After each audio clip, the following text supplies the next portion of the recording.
لہذا مومن مسلمان باید ظلم نه وکړي. هغه که د ښځې په حیثیت که د مژور په حیثیت په کور کې او د هغه رنګه پر بیابان باندې باید ظلم نه وکړي، ځکه چې د مومن مسلمان شان دا دی چې دی به پر بل مومن مسلمان باندې نه په خپله ظلم کوي او نه به بل چاته د ظلم دپاره پرېږدي. مسلمان به د بل هم راګرځي، په خپله به ظلم نه کوي چې نه کوي، د بل څه به راګرځي، بل به نور پرېږدي. لکه تر دې پورې په بخاري شریف او مشکات شریف کې حدیث مبارک دی چې نبی علیه الصلاۃ والسلام فرمایي المسلم اخو المسلم لا یظلمه ولا یسلمه، چې مسلمان خو د بل مؤمن مسلمان ورور دی، ظلم به نه پر کوي، ورور به بولي. لکه خپل د مور زو کړی چې سره کم ساتي، دغه سره کم زندگی سره کم رویه کوي، د بل مؤمن مسلمان سره به هم دغه رقم رویه کوي. ځکه د خدای رسول فرمایي، یو خو الله تعالی فرمایي چې انما المؤمنون اخوه، مؤمنان په خپل اپس کې ټول ورونه دي. او نبی علیه الصلاۃ والسلام فرمایي چې المسلم اخو المسلم، مسلمان د بل مؤمن مسلمان ورور دی، لا یظلمه ولا یسلمه، نه به ظلم پر کوي او نه به بل ته د ظلم د پاره پرېږدي.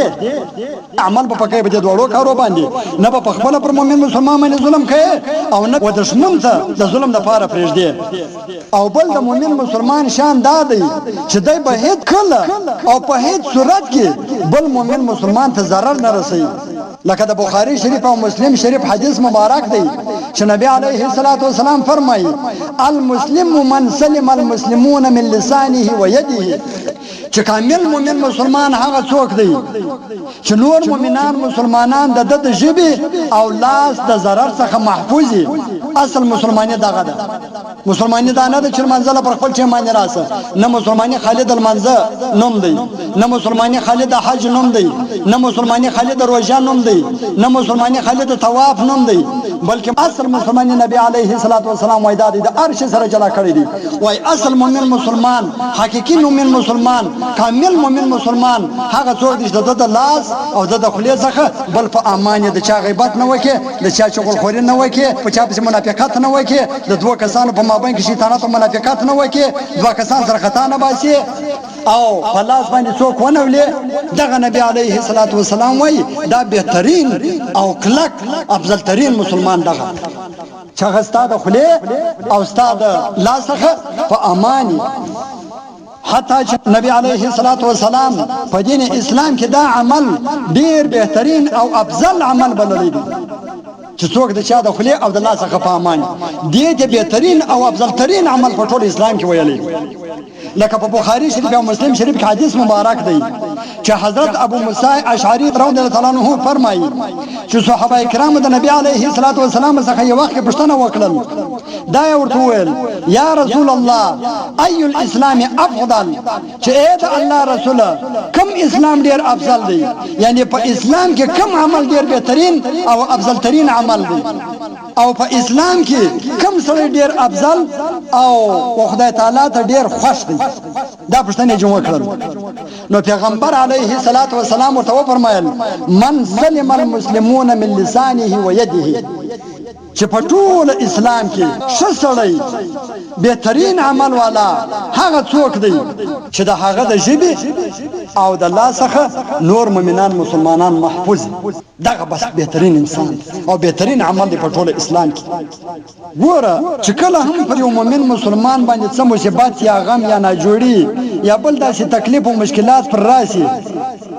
نو هغه بل مؤمن مسلمان ته خدا په کار دی چې دغه مدد وکړي. البته که مدد نه وکړي کم سے کم د ده پر دې مصیبت او تکلیف و غم و ناجوړي پر دې باندې به خوشحالي نه کوي، د خوشحالي اظهار به نه کوي چې پلانکی خو ناجوړه دی ښه دی چې مړ شي خدای دې مړ کړي الیاذ بالله. نه نه د جوړوالي دعا ورته کوه، که چیرې بېدینه دی د هدایت دعا ورته کوه چې خدا پاکه هدایت ورته وکړي، یا الله جوړ کړي او هدایت ورته وکړي.